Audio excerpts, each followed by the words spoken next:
안녕하세요. 딸아이 하나를 키우고 있는 30대 워킹맘입니다. 사이좋은 부모님 아래서 많은 사랑을 받으며 자란 저는 다른 사람들도 다 저희 가족처럼 사는 줄 알았어요. 서로 노력하고 맞춰주고 이해해주면 어떤 어려움도 이겨낼 수 있다고 믿었지요. 그래서 처음 남편과 만나 사랑에 빠져 마침내 가정을 이루게 되었을 때도 걱정보다는 앞으로 다가올 미래에 대한 설렘과 기대가 컸답니다. 하지만 지금 이렇게 이혼을 목전에 두고 있으니 여러 가지로 착잡한 심정이네요. 대학교에서 경영학을 전공했고 차석으로 졸업했어요. 이후로 교수님의 추천으로 남들보다 조금 유리하게 대기업에 들어갈 수 있었지요. 그런데 막상 입사해보니까 예를 들어 직원이 10명이다 하면 8명이 남자인 부서였습니다. 그렇다 보니 여러 가지로 생각지 못한 애로사항들이 있더라고요.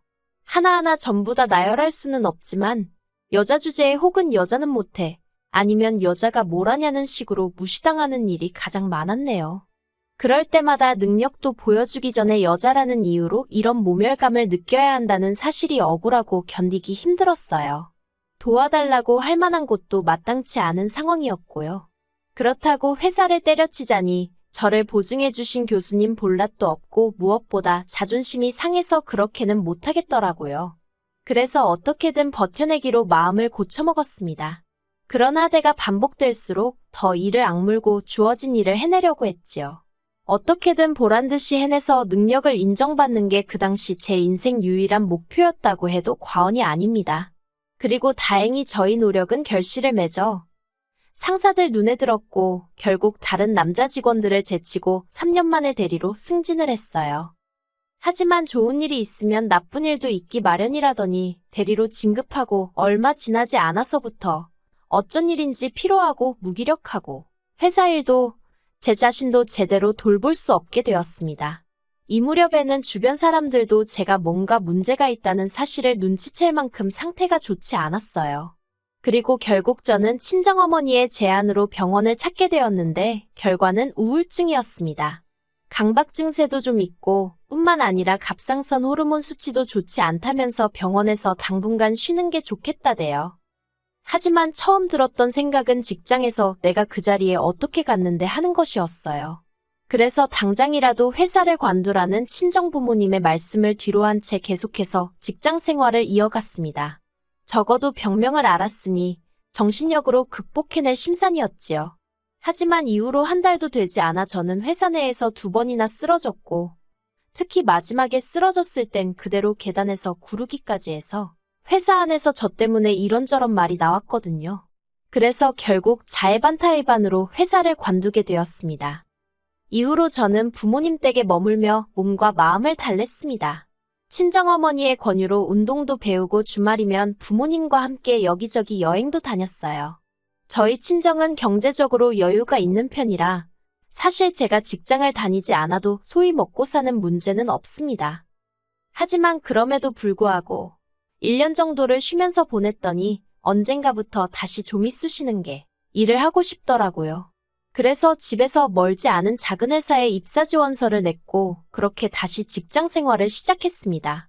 전에 다니던 직장에 비하면 연봉은 3분의 2로 줄었지만 업무량도 적고 출퇴근 시간도 칼 같아서 신체적으로 무리가 전혀 되지 않았지요. 그리고 남자 직원들이 대부분이었던 과거와 달리 새 직장은 남녀가 적절한 비율로 이루어져 있어서 소위 이런저런 감정 싸움이나 기싸움이 없었다고 할까요? 그래서 전보다 더 즐거운 직장 생활을 할 수 있었어요. 그리고 남편과도 직장 동료의 소개로 만나게 되었고요. 소개받았을 당시 남편은 아버님 지인의 회사에서 일을 하고 있었는데 당시 저는 그런 남편을 결혼 상대로 생각하진 않았어요. 단지 직장 때문만은 아니었고 남녀 사이라면 솔직히 말해서 소위 삘이라고 해야 할까요? 뭔가 통하는 게 있어야 한다고 생각했는데 남편을 처음 만났을 때 그런 감정은 느끼지 못했거든요. 하지만 남편이 어찌나 제가 마음에 든다며 저를 따라다니던지 그의 노력과 정성에 제가 결국 마음의 문을 열게 되었네요. 그리고 이후로 1년의 연애 끝에 부부의 연을 맺게 되었습니다. 사실 말이 나와서 말이지만 지금까지도 마음에 걸리는 일이 하나 있는데 사실 결혼은 남편이 저에게 매달려서 하기로 한 건데 막상 상견례 자리에서는 친정부모님께서 시부모님께 어찌나 저자세이시던지요. 제가 몸이 약하니 그 부분만 좀 배려해달라고요. 솔직히 결혼 비용도 저희 쪽에서 좀 더 부담하는 상황이었고, 연봉도 제가 더 높았는데, 갑을관계라고 표현하긴 그렇지만, 몸이 약한 며느리를 받아준다는 이유로 어느샌가 시부모님이 저희 친정부모님은 을이 되어 있는 듯하여 자식으로서 보기 힘들고 죄송한 마음이었네요. 이후로 몇 년 동안 저희는 별 문제 없이 지냈습니다. 아니, 적어도 저는 그렇게 믿었어요. 하지만 딸애가 어린이집에 들어가고 얼마 지나지 않았을 무렵 남편이 저에게 할 이야기가 있다고 하대요. 그리고는 처음으로 남편이 자기가 다니는 회사가 어떤 곳이고 자기가 지금 어떤 상황에 처해 있는지를 저에게 털어놓았어요. 사실 그전에도 몇 번이고 제가 남편에게 회사는 어떠냐, 다닐만하냐 그런 것들을 물어본 적이 있어요. 아무래도 아버님 지인이 운영하시는 회사니 얼마나 스트레스를 받을까 싶었거든요. 저도 예전 회사를 다닐 땐 때때로 불공평한 상황에서 제 목소리를 내고 싶은 순간도 있었지만 그게 행여나 저를 추천해주신 교수님에게 누가 되진 않을까 걱정스러워 꾹꾹 눌러 참았던 경험이 있었으니까요. 하지만 그럴 때마다 남편은 괜찮다 다닐만하다라는 식으로 둘러댔고 저도 더는 캐묻지 않았습니다. 그런데 이번만큼은 남편이 먼저 힘들어 죽겠다는 거예요. 알고 보니 남편은 다른 직원들과는 매우 다른 처우를 받고 있었습니다. 주 5일제를 칼같이 지키던 다른 직원들과 달리 남편은 주말에도 불려나가기가 일쑤였고 때때로 아버님 지인의 개인적인 심부름을 해야 했다네요. 그리고 무엇보다 남편을 힘들게 했던 건 다른 직원들 앞에서 소위 꼽을 준다고 해야 할까요? 그러면서 늘 한다는 말이 아들 같아서 그런다고 하더래요. 하지만 결과적으론 매사 남편을 인격적으로 모독하고 한마디로 철저히 짓밟고 있었던 거지요. 듣다 보니 어찌나 제가 화가 나던지 그딴 회사를 못하러 다니느냐고 당장에 때려치라 했습니다. 당신이 그렇게까지 피눈물 흘려가며 돈 벌어오는 거 논하지 않는다고요. 그런데 이 이야기가 아버님 귀에 들어갔고 아버님은 저희를 불러 노발대발 화를 내셨어요. 당신 지인이 얼마나 좋은 사람인지 아냐면서 이게 다 남편이 심지가 약하고 물러터져서 그런 거랍니다. 그러면서 그 지인한테 충성을 다하다 보면 가게 하나라도 남편 앞으로 내줄지 모른다며 좋은 날이 올 거라고 참고 기다리라나요.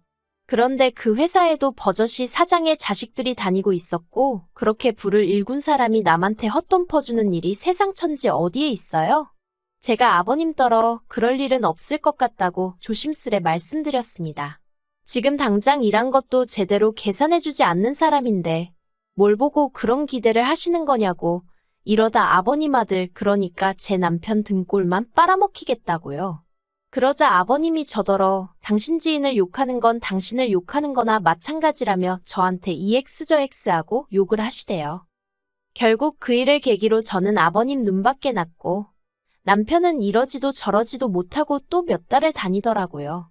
하지만 저도 해봐서 아는데 직장 생활하는데 스트레스는 쥐약이나 마찬가지거든요. 결국 남편도 제가 그때 그랬던 것처럼 어느 순간부터 사람이 무기력해지더니 눈 밑은 퀭해지고 살도 쪽쪽 빠지더군요. 정말이지 옆에서 지켜보는데 저러다 사람 잡겠다 싶대요. 그리고 본인도 이건 아니다 싶었는지 결국 하루는 저더러 회사를 관두면 안 되겠냐고 묻더라고요. 저만 이해해준다면 회사를 관두고 공무원 시험 준비를 하고 싶다면서요. 그래서 그러라 했습니다. 이참에 좀 쉬면서 머릿속도 정리하고 새로운 마음으로 도전해보라고 했지요. 하지만 남편에게 한 말과 달리 저도 살림을 하는 사람이다 보니 당장에 줄어들 수입이 걱정이 되긴 하대요. 그래서 약간 하소연하듯이 친정어머니께 투덜거렸는데 친정어머니께서 그래도 남편에게 스트레스 주지 말라며 신신당부를 하셨습니다. 시부모님도 얼마나 속상하겠냐면서요. 그리고는 저더러 생활비 좀 아끼겠다고 대충 먹고 몸축내지 말라며 남편이 취직할 때까지 한 달에 150만 원씩 보내주시겠다고요. 거절을 하는 게 도리였겠지만 당장 딸애한테 들어가는 돈도 만만치 않아서 염치 없지만 감사히 쓰겠다고 했네요. 하지만 이런 상황이 아버님 어머님 눈에는 탐탁치 않으셨던 모양입니다. 일단 아버님은 남편이 아버님 지인을 배신한 거나 마찬가지라며 이제 당신은 그 사람 얼굴을 무슨 낯으로 보냐고 걱정을 하셨어요. 그리고는 남편더러 네 인생에서 가장 큰 행운을 놓친 거라며 남편을 한심하다 탓하셨지요. 그리고 어머님의 반응은 아버님보다 훨씬 더 격렬했습니다. 제가 마치 멀쩡한 남편을 꼬드겨서 주저앉혔다는 식으로 생각하셨거든요. 하지만 저를 향한 비난은 처음엔 얼마든지 참고 견딜 수 있었어요. 언젠가 남편이 공무원 시험에 합격하고 모든 것이 제자리를 되찾고 나면 그때는 아버님 어머님도 저에게 고마워하시리란 확신이 있었으니까요. 그리고 이후로 남편은 집에는 아이도 있고 여러 가지로 집중이 안 된다며 노량진으로 가겠다 하더라고요. 사실 집에서 노량진까지는 지하철로 40분 정도의 거리라서 통학도 충분히 가능하다고 생각했는데 수험생 당사자인 남편이 못하겠다 하니까 참고 다녀라 하기가 그렇더라고요. 그래서 결국 남편의 고시원 생활을 허락할 수밖에 없었습니다. 그리하여 남편의 고시원비부터 시작하여 학원비까지 한 달에 대략 150에서 200만 원에 달하는 수험 비용은 물론이고 아이를 키우는 데 들어가는 양육비와 생활비 모든 것을 제가 부담하게 되었지요. 저도 사람이니 힘들지 않았던 것은 아니지만 사랑하는 남편과 더 나은 미래를 위한 투자라고 생각하며 견뎠네요. 금요일마다 남편의 고시원으로 반찬을 해다 날랐고 더러워진 옷들을 가지고 와서 빨래해서 다시 갖다 주고 남편에게 하던 거 반만 부모님께 해도 효녀 소리 듣고도 남을 거예요. 그땐 정말이지 뭐에 눈이 멀어서는 그렇게 간도 쓸게도 다 빼놓고 헌신을 다했는지 모르겠습니다. 하지만 1년 후 남편은 시험에서 보기 좋게 낙방을 했어요. 그때는 솔직히 티를 내진 못했지만 저도 기운이 쫙 빠지더라고요. 남편 말로는 2문제 차이였다나 어쨌다나 그래도 어쨌든 결과가 불합격이었으니 이래저래 실망이 컸지요. 그런데 남편이 저에게 딱 1년만 더 해보고 싶다대요. 그리고 저는 고민 끝에 그러라 했습니다. 솔직히 그때는 이미 남편도 나이가 있어서 공무원 시험을 포기하면 돌아갈 회사가 있는 것도 아니고 마땅한 방도가 보이지 않았거든요. 그렇게 또다시 1년이 지났고 마침내 남편이 필기시험을 통과했어요. 아주 마지노선에 간신히 걸쳐진 모양이 돼요. 그래도 면접 경쟁률은 2대1도 안 되는 상황이었으니 합격은 따놓은 당상이다 싶어서 너무너무 기뻤어요. 출구가 보이지 않는 터널 같던 남편의 수험 생활도 끝이 났으니 이제 정상적인 가정으로 돌아갈 수 있겠구나. 시부모님은 얼마나 기뻐하실까? 자그만치 2년 동안 입 밖으로 참아내지 못하고 상상만 하던 일들이 현실이 되는 것 같았지요. 면접까지는 한 달이 남아 있었지만 이미 시댁은 축제 분위기였어요. 솔직히 구급이긴 했어도 남편의 합격에 제가 기여한 바가 많다고 스스로 생각했기 때문에 제 어깨에도 잔뜩 힘이 들어가 있었고요. 그런데 어머님께서 생각지도 못한 이야기를 꺼내시대요. 하신다는 말씀이 저희 친정부모님께 말씀드려서 공무원 사위 타고 다닐 외제차 한 대 해달라고 하라나요. 저는 처음에 제가 잘못 들은 줄 알고 제기를 의심했습니다. 결혼할 때도 이미 제가 남편보다 더 해온 상황이었고 그간 남편이 수험생이랍시고 집안을 돌보지 못할 때도 제가 어머님 아버님 용돈까지 대드렸던 상황이었는데 어찌나 어이가 없던지 오죽하면 저도 모르게 어머님더러 진심으로 하시는 말씀이냐고 되물었다니까요. 그러자 어머님께서는 저희 친정부모님께서도 공무원 사위를 두게 되셨으니 그 정도는 해주시는 게 당연한 거 아니냐대요. 그 소리를 들으니 순간 속에서 열불이 올라왔고 저는 어머님께 공무원 사위나마나 당신 딸이 사위 공부시킨다고 개고생하는 거 보시고 어찌나 속상해하셨는지 모른다고 쏘아붙였어요. 그러자 어머님께서 하신다는 말씀이 옛날에는 여자들이 머리카락도 팔고 그마저도 여의치 않으면 X라도 팔아서 남편 뒷바라지하고 그랬답니다. 그런데 너는 했으면 뭐 얼마나 대단한 일을 했다고 그러냐면서 그까짓 거 돈 몇 푼 쓴 거로 유세 부릴 생각이면 애시당초 집어치우라고 하시는데 솔직히 제가 뭐 큰 거 바란 거 아니었어요. 말이라도 그저 어머님이든 아버님이든 당신 아들 저렇게 사람 구실하게 만들어줘서 고맙다. 너 고생 많았다. 수고했다. 이런 말 한마디였으면 충분했거든요. 그리고 그때 남편이라도 제 편에 서서 어머님 아버님께 말 조심하시라고 한마디라도 했다면 제가 이혼까지는 생각하지 않았을 거예요. 하지만 믿었던 남편마저도 저더러 왜 시부모님한테 유세를 부리고 생색을 내냐면서 보기 흉하답니다. 그리고는 이내 어머님하고 합심이라도 한 듯 자긴 막말로 저랑 이혼하고 당장 결혼시장에 나가도 이제 결혼할 여자가 줄을 설 거래요. 차뿐만이겠냐고 집해온다는 여자도 넘쳐날 거라나요. 제가 구급 공무원이란 직업을 무시하는 건 결코 아니지만 어떻게 저렇게 자신만만할 수 있는지 기도 안 차더군요. 도저히 그 꼴을 보고 견딜 수 없었던 저는 그러냐고 그러면 이혼하고 그 여자들 중에 입맛에 맞는 여자 하나 골라서 살라고 소리를 질렀습니다. 그리고 그 일을 빌미삼아 어머님과 아버님은 남편에게 저와 이혼할 것을 종용하셨고 그렇게 저희는 일주일도 걸리지 않아 이혼 서류를 접수했어요. 딸은 제가 키우기로 했고 재산이래봤자 남편이 결혼할 때 5천만 원 가지고 온 게 단데 그거 남편이 수험 생활하면서 까먹고 어쩌고 한 거 생각하면 한 푼도 내줄 수 없었지요. 그리고 다행이라고 해야 할지 이 부분은 남편 스스로도 인정하여 주고받은 재산 없이 딸 양육비만 한 달에 100만 원으로 합의를 봤습니다. 솔직히 구급 공무원 하면서 한 달에 100만 원을 어떻게 줄 생각인가 따져묻고 싶었지만 자기도 뭐 방법이 있으니 저리 당당하겠지 싶어서 내버려뒀어요. 그런데 이혼 서류를 접수하고 2달이 채 되지 않은 시점에서 남편이 면접에서 떨어졌단 이야기를 듣게 되었습니다.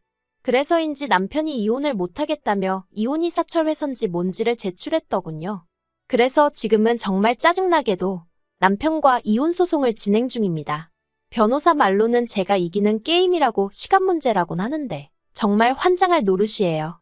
저도 이제는 악에 바쳐서 위자료도 받아내고 어떻게든 최대한 남편을 거지꼴로 만들 생각입니다. 지금 저는 남편과 살던 집은 다른 사람에게 세를 놓고 친정에서 딸과 함께 지내고 있어요. 저는 아내로서 그리고 며느리로서 지난 결혼 생활 내내 최선을 다했기에 일말의 후회도 없어요.